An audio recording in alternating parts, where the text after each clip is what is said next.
कोकण म्हटलं की डोळ्यासमोर उभा राहतो तो हापूस आंबा, काजू, कोकम आणि पावसाळ्यात भातशेती. मात्र आता कोकणातील शेतीत एक आमूलाग्र बदल होताना दिसतोय.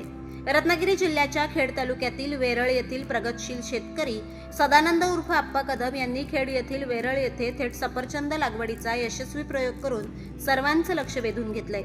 विशेष म्हणजे थंड प्रदेशात उत्पादन देणारे सफरचंद आता कोकणातील उष्ण हवामानात देखील उत्पादन देऊ लागल्याने कोकणातील हा प्रयोग शेतीसाठी एक नवी दिशा देणारा ठरणार आहे. याबाबत फळबाग तज्ज्ञ नेत्राली पाटणे गांगण यांनी अधिकची माहिती दिली असून पाहुयात त्या काय म्हणाल्यात. नमस्कार मंडळी. कोकण म्हटलं की आपल्या डोळ्यासमोर येतो तो कोकणातला हापूस आंबा, फणस, करवंद, जांभूळ, कोकम, नारळ आणि पावसाळ्यातली भातशेती. परंतु आज जर मी म्हटलं की तुम्हाला येत्या काही दिवसात कोकणात पिकवलेली सफरचंद खायला मिळणार आहेत तर आपला विश्वास बसेल का?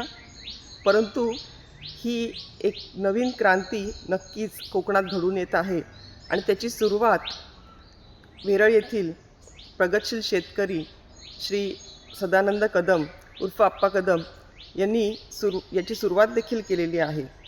आज आपण आलो आहोत वेरळ येथील त्यांच्या शेतीवर, जिथे त्यांनी 200पेक्षा जास्त अशी ॲपलची रोपं लावलेली आहेत आणि आपण बघू शकता की त्यांना सफरचंद देखील आलेली आहेत. ती झाडं आता फळांवर आणि फुलांवर आलेली आहेत.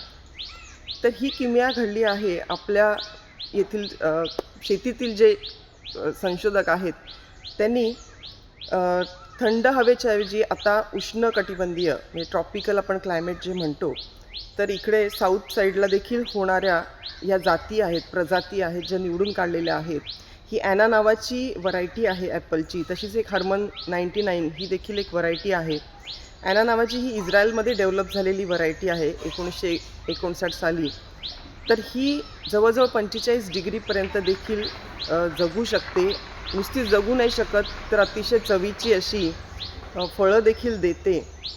तर आपल्याकडे आता जे बदलणारं क्लायमेट आहे, वातावरणीय बदल जे होत आहेत, आपण बघतोय वर्षानुवर्ष पावसाचं शेड्यूल देखील डिस्टर्ब होतं आहे. तसंच वाढलेलं टेम्परेचर आहे.